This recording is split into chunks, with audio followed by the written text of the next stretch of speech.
नमस्कार, जय माता दी। कैसे हैं आप सब? आप सबका स्वागत, अभिनंदन है। ओए हुए सुबह की राम राम। माता रानी की असीम कृपा पर बनी रहे। हम बात कर रहे हैं 8 जुलाई की, और 8 जुलाई में हम बात करेंगे मंगलवार का दिन, भूम प्रदोष।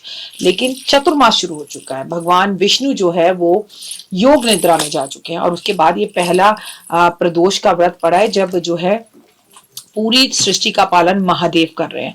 अब सावन आने वाला है, महादेव के ऊपर सारा का सारा जो है दरमिरार है, तो हमें महादेव की पूजा विशेष करनी है।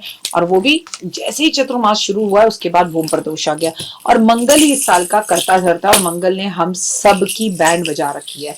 ऐसे में हम क्या करें कि मंगल ग्रह सही हो जाए, हमारे रिश्ते सही हो जाएं, ये पत्नियां पतियों के मर्डर ना करें, ये प्यार में धोखा ना मिले, ये मिसअंडरस्टैंडिंग्स ना हो, ये घबराहट बेचैनी सब चीजें बंद हो जाएं। तो 8 जुलाई मंगलवार भूम प्रदोष। कैसे करें चतुर्मास में भगवान की पूजा? बुरे विचार हमारी सुख शांति के सबसे बड़े शत्रु होते हैं, तो बुरे विचारों को अपने मन में ना आने दें। लेकिन कार्यक्रम की शुरुआत हमेशा की तरह बिलीव इन कर्मा।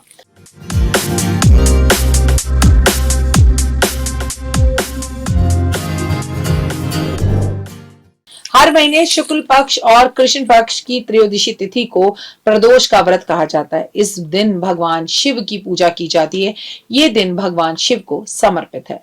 माना जाता है कि पूरे मनोभाव से जो भक्त भगवान शिव की पूजा आराधना करता है, उन्हें भोलेनाथ की कृपा मिलती है और आरोग्यता प्राप्त होती है। इतना ही नहीं, प्रदोष के व्रत पूजा संपन्न करने से और मन से पूजा करने से घर में सुख समृद्धि आती है, खुशहाली आती है। सबसे पहली बात कि आपका और आपके हस्बैंड का रिश्ता अच्छा होता है। मैं आपको बता दूं कि 8 जुलाई को भूम प्रदोष का व्रत है। इस दिन आषाढ़ मास की शुक्ल पक्ष की त्रयोदशी है। दूसरा जो भूम प्रदोष है वो 22 जुलाई को भूम प्रदोष व्रत है। इस दिन जो है सावन माह में कृष्ण पक्ष की त्रयोदशी है। तो मैंने आपको दोनों ही प्रदोष जो है वो बता दिए। पहले भूम प्रदोष का शुभ मुहूर्त।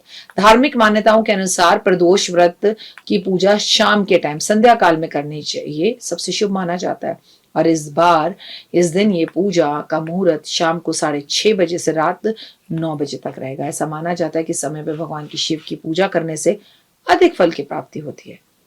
भूम प्रदोष व्रत का महत्व। शास्त्रों में भूम प्रदोष व्रत को बहुत ही पुण्यदायक माना गया है। इस व्रत को करने से व्यक्ति को कई लाभ मिलते हैं। धार्मिक मान्यताओं के अनुसार अगर देखा जाए तो अगर व्यक्ति प्रदोष की पूजा करता है तो उसके जीवन की सभी परेशानियां दूर होकर उसे सुख समृद्धि मिलती है। जो लोग मंगल दोष से पीड़ित हैं, आर्थिक तंगी से झूल रहे हैं, कर्जे से परेशान है, उन्हें व्रत जरूर करना चाहिए। इस दिन भगवान शिव की पूजा संध्या काल में करने से सभी मनोकामनाएं पूर्ण होती हैं। भूम प्रदोष का व्रत भगवान शिव पर कई तरह की चीजों को अर्पण किया जाता है और भोग लगाया जाता है। भगवान शिव का प्रदोष काल में आप अगर उन पर भांग, धतूरा और बेलपत्र अर्पण करते हैं तो भगवान शिव के साथ माता पार्वती का आशीर्वाद भी आपको मिलता है। प्रदोष के व्रत में साबूदाने की खिचड़ी का भोग भी भगवान को लगाया जाता है। वहीं पर साबूदाने की खीर का भोग भी लगाया जाता है। आप आटे का हलवा बनाकर अगर भगवान को भोग लगाते तो मन चाहे सभी इच्छाओं का वरदान पाते हैं। महादेव को चावल की खीर बहुत पसंद है, ऐसे में चावल की खीर का भोग भी लगाया जा सकता है। प्रदोष में आप भगवान को कुट्टू की पकौड़ियां भी भोग में लगा सकते हैं। प्रदोष में भगवान को आप खजूर की खीर भी भोग में लगा सकते हैं।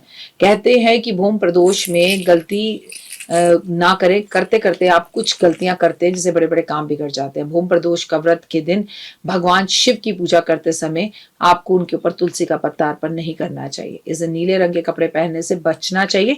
अगर आप व्रत रख रहे हैं तो तामसिक भोजन और शराब का सेवन नहीं करना चाहिए। किसी का अपमान नहीं करना चाहिए, आप शब्द नहीं बोलने चाहिए। व्रत रखने वाले को इस दिन बाल और नाखून नहीं काटने चाहिए। भूम प्रदोष के व्रत में आपको क्या करना चाहिए? काम जरूर करें। भूम प्रदोष के व्रत के दिन आपको सुबह जल्दी स्नान करके पूजा स्थान को साफ सुथरा करके शिव को पंचामृत से अभिषेक अपने घर में भी कर सकते हैं आप, पारे के छोटे से शिवलिंग घर में रखकर, और शिव मंदिर में जाकर भी भगवान का अभिषेक कर सकते हैं। बेलपत्र, पुष्प, धूप आदि अर्पित कर सकते हैं। व्रत कथा भी कर सकते हैं, आरती भी कर सकते हैं, शिव चालीसा भी पढ़ सकते हैं, शिव पुराण भी पूजा कर सकते हैं। पूजा के बाद व्रत का पारण भी करना होता है। इस दिन आप प्रदोष व्रत में शाम के टाइम भगवान की पूजा करके उसका पारण कर सकते हैं, जिससे आपके जीवन में सकारात्मक ऊर्जा आती है और नेगेटिविटी दूर होती है। तो क्या करें इस बार 8 जुलाई को आप भूम प्रदोष में, क्योंकि मंगल की नेगेटिव इफेक्ट हम पर है और 8 जुलाई की मैं बात करूं और 28 जुलाई तक मंगल जो है यही सिंह राशि में रहने वाला है। तो देखिए, लाल दाल और गुड़ गाय को जरूर खिलाएं। इस दिन ब्राह्मण को लाल धोती दान करें। मंगलवार का दिन है और प्रदोष है, इस दिन महादेव की पूजा भी जरूर करें। इस दिन सुंदरकांड का पाठ भी जरूर करें। इस दिन आप लाल रंग के कपड़े पहनने से बचें और अगर प्रदोष हो और वो भी कौन सा प्रदोष हो, चतुर्मास का हो, तो मेरा आप लोगों से निवेदन है कि रक्तदान कर सकते हैं और शरीर में रक्त है तो रक्तदान करें। इस दिन भगवान महादेव पर अनार का जो रस होता है वो अर्पण जरूर करें। इस दिन आप महादेव पर गुड़ का पानी अर्पण जरूर करें। इस दिन आप खुद भी गुड़ का पानी जरूर पिएं। इस दिन जितना हो सके अपने भाई के साथ रिश्तों को सुधारें, उसे गले लगाएं। अगर आप दोनों के बीच में प्यार है, लेकिन आप दोनों के बीच में पहले लड़ाई और बात नहीं होती है, तो इसे नजरअंदाज करें मेरे उपाय को। लेकिन कोशिश करिए, एक छोटा सा जीवन है ना जाने कब कौन सी फ्लाइट क्रैश हो जाए, कौन कब मर जाए, तो ये लड़ाइयों के लिए समय ना निकालें। इंसानियत को अपने अंदर जीवित रखें और भगवान राम को देखें और भरत को देखें, उनके बीच में कैसा प्यार था। हम इसी सभ्यता और संस्कृति के हैं, बात आप राम की करते हैं और प्यार आज किसी भी भाई का किसी भी भाई से नहीं है, तो ये दोहरा मापदंड कैसे? हम विश्व गुरु तब नहीं बनेंगे जब हम राम का मंदिर बना लेंगे।